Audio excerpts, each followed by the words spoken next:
Alright, in this video we're going to talk about virtual backgrounds. So if you have a background that isn't the most flattering thing in the world and you're afraid people are going to judge you for having your exercise bike in the background or your scout uniform hanging there, you can set up a virtual background. It's pretty easy. You just go to your stop video or your video tab down here, click the arrow next to it, and then it's going to prompt you to choose virtual background right there. We're going to select that.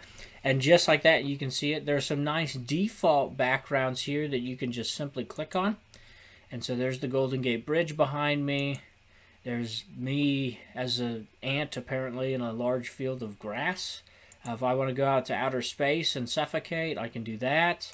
The Northern Lights. They've got even some video backgrounds. There have been a lot of fun things people have done with video backgrounds that you can look into. If you want to represent the fraternity, you can do that. So there are preloaded backgrounds like these first 5, and these 2 are video backgrounds.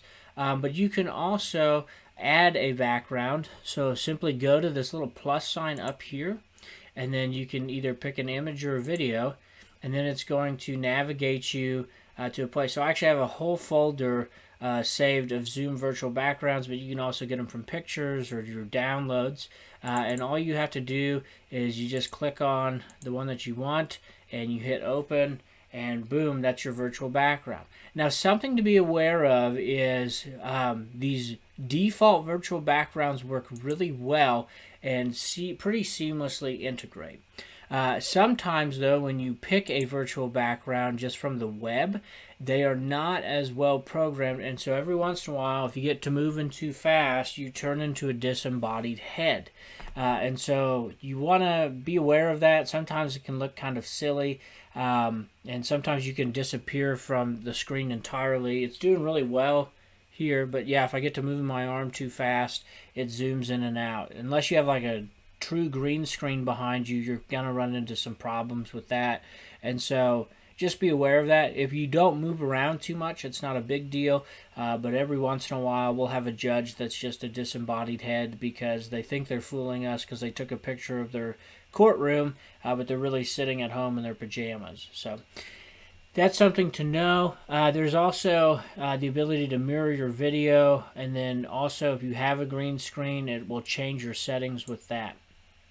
While we're talking about video settings, and I'm actually going to disable this virtual background, and how you do that is you go to choose virtual background, and then just click none.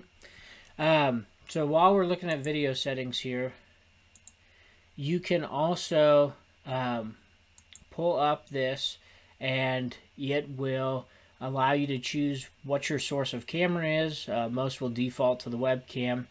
You can also click this to do HD. It'll clean it up, make it a little bit crisper. You can touch up your appearance. I'm still ugly after clicking this. I'm not exactly sure what it does. I think it's supposed to make your skin look more, shiny and symmetrical. But some of us, there's just no hope. So I don't use that function too much. And then some different settings here about, when you join meetings with your name, some of your preferences. If you don't like seeing people who don't have video on, you can have them hidden. If you want to know when you're being picked up as the primary speaker, you can spotlight your video so that it will still show you talking. Otherwise, if you're talking and you've got it set to speaker view, it's going to stay on whoever the speaker was before you. So it won't bring you up unless you hit spotlight my video when I speak. And then some other preferences down there. So those are some basic video preferences and how to set up a virtual background.